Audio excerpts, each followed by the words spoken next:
بسم اللہ الرحمن الرحیم۔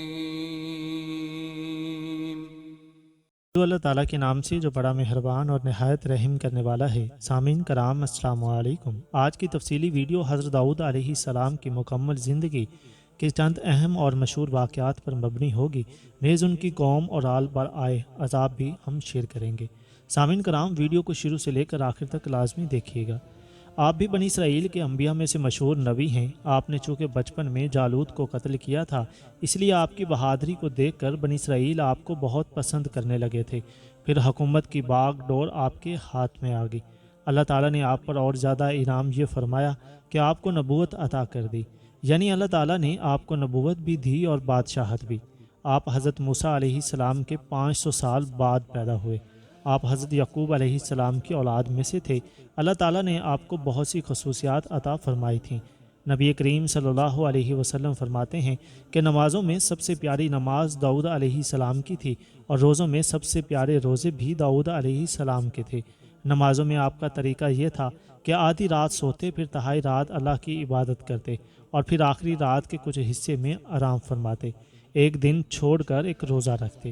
اس طرح آپ صلی اللہ علیہ وسلم فرماتے ہیں کہ داؤد علیہ السلام اپنے اہل خانہ کو جگا دیتے اور فرماتے اے آل داؤد، اٹھو اور نماز پڑھو، کیونکہ یہ وقت بہت مقبول ہے کہ اس میں اللہ تعالیٰ اپنی طرف رجوع ہونے والوں کی دعا قبول فرماتے ہیں، سوائے جادوگر اور ظلم سے عشر و وصول کرنے والے شخص کے۔ اللہ تعالیٰ نے بھی داؤد علیہ السلام کے بارے میں ارشاد فرمایا ہے، اے داؤد، ہم نے تجھے زمین میں حکمران بنایا ہے، سو تو لوگوں کے درمیان انصاف کے ساتھ فیصلے کیا کر، اور اپنے جی کی خواہش پر نہ چل کہ وہ خواہش تجھے اللہ کے راستے سے بھٹکا دے گی۔ سامعین، آپ کی سلطنت کا علاقہ شام، عراق، فلسطین، شرق اردن اور خلیج عقبہ سے لے کر فرات تک تھا۔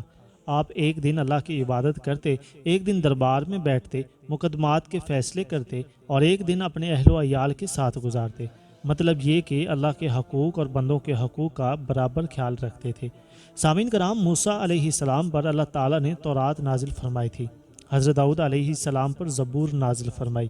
حضرت موسیٰ علیہ السلام کی وفات کے بعد جو نبی آتے رہے وہ تورات کی تعلیم پر عمل کراتے رہے، یہاں تک کہ 500 سال بعد حضرت داؤد علیہ السلام پر زبور نازل فرمائی۔ حضور نبی کریم صلی اللہ علیہ وسلم فرماتے ہیں کہ اللہ تعالیٰ نے داؤد علیہ السلام کے لیے زبور کی تلاوت اور اس کے ترانے اتنے ہلکے اور آسان کر دیے تھے کہ آپ اپنی سواری تیار کرنے کا حکم دینے اور سواری پر زین کس جانے سے پہلے زبور ختم کر لیتے تھے۔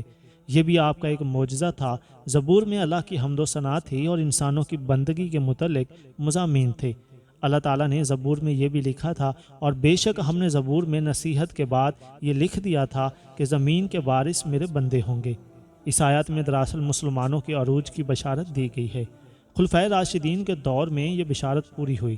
آج کے مسلمان بھی اگر خلفائے راشدین کی طرح اللہ کی کتاب اور رسول کریم صلی اللہ علیہ وسلم کی سنت کو اپنا لیں تو اپنا کھویا ہوا مقام بھی حاصل کر سکتے ہیں۔ داؤد علیہ السلام کی آواز اس قدر پیاری تھی اور آپ کا زبور پڑھنے کا انداز اس قدر دلکش تھا کہ پہاڑ تک وجد میں آ جاتے تھے، پرندے آپ کے گرد جمع ہو جاتے تھے اور جمع ہو کر اللہ کی تسبیح بیان کیا کرتے تھے۔ اگرچہ آپ سلطنت کے مالک تھے، اس کے باوجود اپنے ہاتھوں سے لوہے کی زرہیں بنا کر فروخت کرتے تھے، اور اپنی گزر بسر اس آمدنی سے کیا کرتے تھے۔ اللہ تعالیٰ نے لوہے کو آپ کے ہاتھ میں موم کی طرح نرم کر دیا تھا۔ آپ لوہے کو جس طرح چاہتے موڑ سکتے تھے۔ مطلب یہ کہ آپ کو لوہا بھٹی میں گرم نہیں کرنا پڑتا تھا۔ آپ ایسی زرہیں بناتے تھے کہ ان کی پہن کر سپاہی میدان جنگ میں دشمن سے جنگ کرتے تھے۔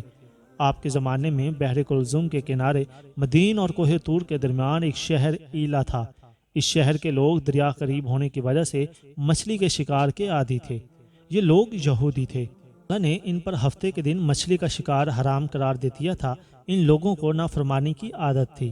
اب اللہ تعالیٰ کی طرف سے ان پر یہ آزمائش آئی کہ ہفتے کے دن دریا میں مچھلیوں کی اتنی کثرت ہونے لگی کہ دریا کی سطح پر تیرتی نظر آتی، باقی دنوں میں غائب رہتی۔ ان لوگوں سے صبر نہ ہو سکا، اللہ کے صاف حکم کے باوجود ہیلے کرنے لگے، دریا کا پانی کاٹ لائے اور حوض بنا لیے۔ اس حوض میں ہفتے کے دن مچھلیاں تیر کر آ جاتی، اس کے بعد واپس جانے کا راستہ بند کر دیتے۔ اگلے دن ان کو پکڑ لیتے۔ اس طرح وہ یہ ثابت کرنا چاہتے تھے کہ انہوں نے ہفتے کے دن شکار نہیں کھیلا۔ ان میں کچھ لوگ ایسے بھی تھے جنہوں نے انہیں ایسا کرنے سے منع کیا۔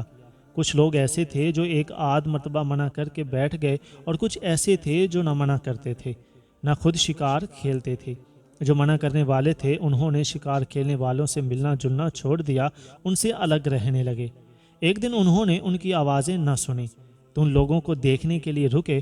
انہوں نے دیکھا کہ اب ہر گھر میں انسانوں کی بجائے بندر تھے۔ ان کے اس جرم پر اللہ تعالیٰ نے انہیں بندر بنا دیا تھا۔ جب یہ لوگ ان بندروں کے پاس پہنچے تو وہ اپنے سر ان کے پیروں پر رکھ کر رونے لگے اور 3 دن میں مر گئے۔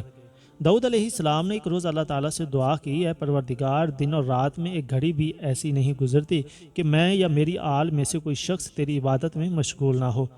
اللہ تعالیٰ کو اپنے پیغمبر کا یہ فخر یا انداز پسند نہ آیا، چنانچہ اللہ تعالیٰ کی طرف سے وحی آئی، اے داؤد، یہ جو کچھ بھی ہے صرف ہماری رعایت اور ہمارے فضل و کرم کی وجہ سے ہے، ورنہ تم میں اور تمہاری اولاد میں یہ قدرت کہاں کہ وہ اس نظم پر قائم رہ سکیں، اور اب جب کہ تم نے دعویٰ کیا ہے تو میں تمہیں آزمائش میں ڈالوں گا۔ حضرت داؤد علیہ السلام نے یہ سن کر عرض کیا، اے پروردگار، جب ایسا ہو تو مجھے پہلے سے اطلاع دے دی جائے۔ آزمائش کے اس معاملے میں داؤد علیہ السلام کی یہ دعا قبول نہیں کی گئی۔ پھر ایسا ہوا کہ ایک دن آپ معمول کے مطابق عبادت میں مشغول تھے کہ 2 آدمی دیوار پھاند کر اچانک اندر آ گئے۔ اس سے پہلے کہ آپ کی عبادت میں خلل پڑ گیا، اور اس قدر انتظامات کے باوجود ان دونوں کے اندر گھس آنے پر آپ گھبرا گئے، کیونکہ دروازوں پر پہرے دار موجود تھے اور دیواریں بہت اونچی تھیں۔ ادھر وہ دونوں کہنے لگے، آپ ڈرے نہیں، ہمارے درمیان ایک جھگڑا ہے، ہم اس کا فیصلہ آپ سے کرانا چاہتے ہیں۔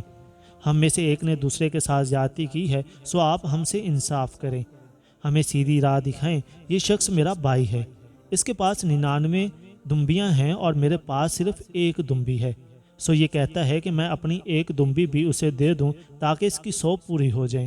یہ طاقت میں بھی مجھ سے زیادہ ہے، بات کرنے میں بھی مجھ سے تیز ہے، اور لوگ بھی اس کی ہاں میں ہاں ملاتے ہیں۔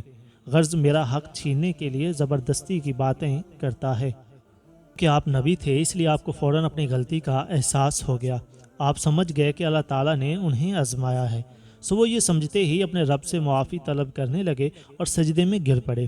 اللہ تعالیٰ نے آپ کو معاف کر دیا، یعنی اس واقعے میں آپ کو یہ احساس ہوا تھا کہ ان 2 آدمیوں کا دیوار پھاند کر اندر آنا، میری تنہائی کی عبادت میں خلل ڈالنا، یہ قدرت کی طرف سے امتحان تھا۔ آپ نے تقریباً 35 سال حکومت کی۔ آپ سے پہلے کبھی کسی نے ایسی حکومت نہیں کی۔